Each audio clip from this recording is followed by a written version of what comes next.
Ben dis donc, Marie-Chantal, on s'est remis à la lecture? Non, mais en fait, je nous protège. Bah, tu nous protèges. Ouais. En fait, les perles, avant d'être des bijoux, ou même quand c'était déjà des bijoux, parce que ce sont des bijoux depuis l'Antiquité, il y a tout un symbole autour de ça. On dit que qu'elles sont nées des gouttes de Dieu qui sont tombées dans la mer et dans les huîtres. Il y a quelque chose de divin autour des perles. Donc, je les protège. En plus, c'était utilisé dans la médecine indienne, dans la médecine chinoise et même dans les écrits médiévaux. On peut lire que rien que le fait de porter des perles, ça a donné l'espoir d'une vie longue. Je crois que dans la médecine chinoise, on broyait des perles et on disait que la poudre de perles, ça soignait les yeux. Oh, c'était formidable les perles. Et en bijoux, c'est chouette, hein. Bah ouais, c'est quand même c'est un facteur d'intégration important pour Versailles.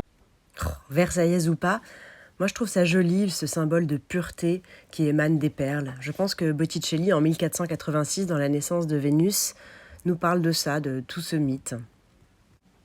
En tous les cas, l'huître perlière, c'est elle, la méléagrine.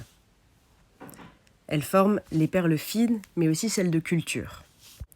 Les perles fines, c'est la nature qui les a faites. Il n'y a aucune intervention de l'homme.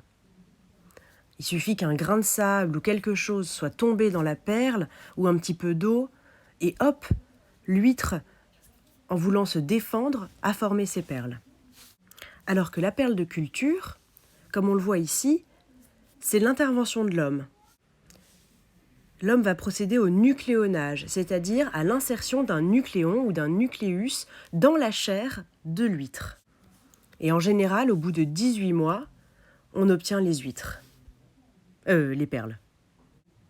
On dit que c'est Kokishi Mikimoto, le premier à avoir fait de la perliculture, en tout cas à les avoir commercialisées. Les nucléons qu'on insère donc dans les huîtres pour faire des perles de culture, ce sont ces billes de nacre fabriquées à partir de la coquille d'huître. Et à partir de ça, l'huître, en phénomène de défense, va former de la nacre autour d'elle. Et en fait, plus on laisse longtemps le nucléon, plus la perle va être grosse.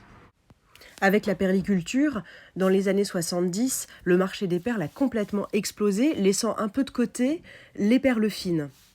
Mais depuis 10 ans, à peu près, 10-15 ans, on assiste à un renouveau du marché des perles fines et les prix éclatent complètement. Le dernier collier de perles fines que j'ai vendu a été adjugé 28 000 €. Et pour bien m'assurer que c'était des perles fines, et puis également pour pouvoir livrer ça à l'acheteur, j'avais fait tester les perles avec le rayon X au laboratoire. Voilà, c'est tout pour aujourd'hui.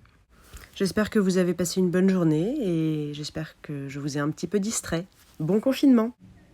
Bonne nuit, bonne soirée et à demain.